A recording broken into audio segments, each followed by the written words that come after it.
Today is Monday, February 11th, and this is the ADM Investor Services Weekly Market Kickoff.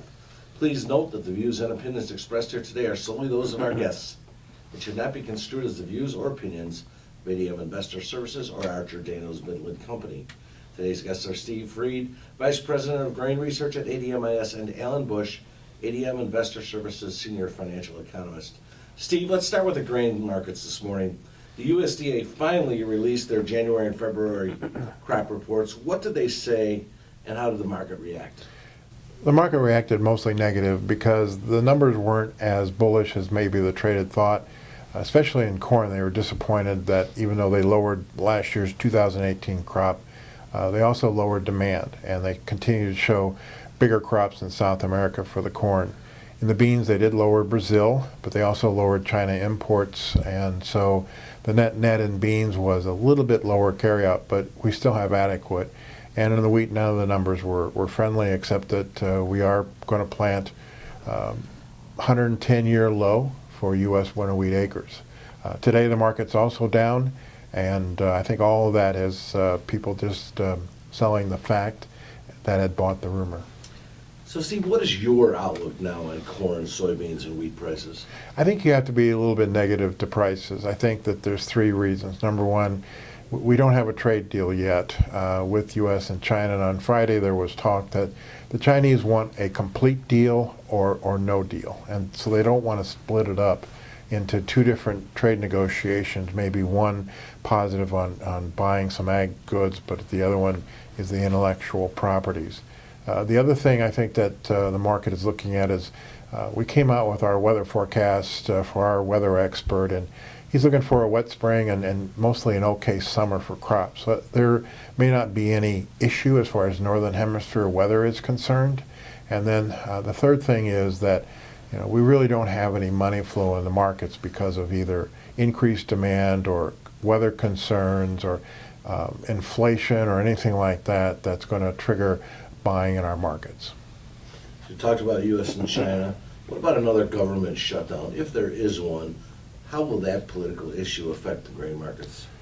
Well, I think it's a negative influence on markets in general, not because necessarily it'll slow the economy or anything like that. It's just that the press out of Washington right now, I think, is negative. They can't get anything done, and the shutdown, I think, will slow things down. So really, without some weather, without some flow of information that's a bit unexpected, the grain markets are likely to stay in this range?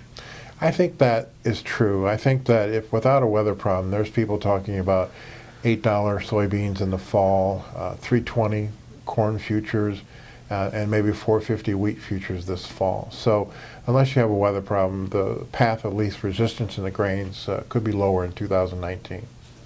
Alan, there have been some financial analysts that have talked about a potential recession this year in the U.S. How do you feel about that?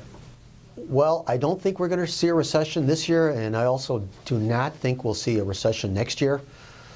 There's a lot of analysts that are looking at the yield curve that inverted to some degree in certain portions of the curve.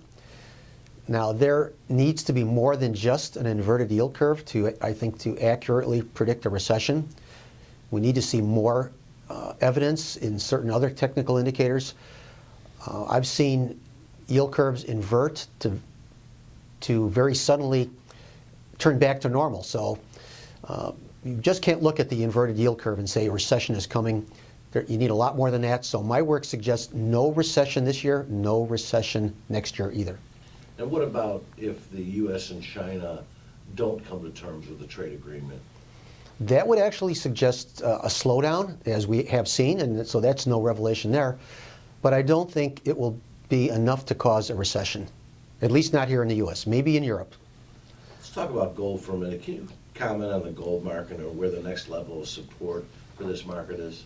Okay, well, the 1300 level is a psychological support. That was a resistance that we came through on the upside. So anywhere between 1300 and 1302 is a major support area. Any break to that level, which is actually not that much farther from where we are right now, should be used as a buying opportunity. I'm still looking for the next major resistance coming in at a gap area on the charts and that would be at the 1334 to 1335 area. Here we are in early February. January was a pretty good month for the stock market. Right? What Yep. are the January indicators predicting for U.S. stock index futures? Well, the January indicators, actually there are three. The first one is whatever happens on the first trading day of a new year, up or down, would be an indication for the rest of the year. Also, that same rule applies for the first week of trading and also for the first month of the year. All three of those indicators are giving us bullish signals. First day in January, the first trading day was an up day, the first week was an up week, and the first month, of course being January, actually showed a 30% gain in some of the indicators. So all of my work suggests, as far as the January indicators are concerned, suggests higher prices. So I'm predicting this will be an up year. 2019 will be an up year in all of the major stock index futures. Would you also say, though, that the volatility will continue? It will continue. Of course, we have this Chinese situation, U.S.-China trade ongoing uncertainties. You're absolutely right. The volatility will be with us. But in spite of that, this should be an up year for the stock index futures, especially the Dow and the S&P 500.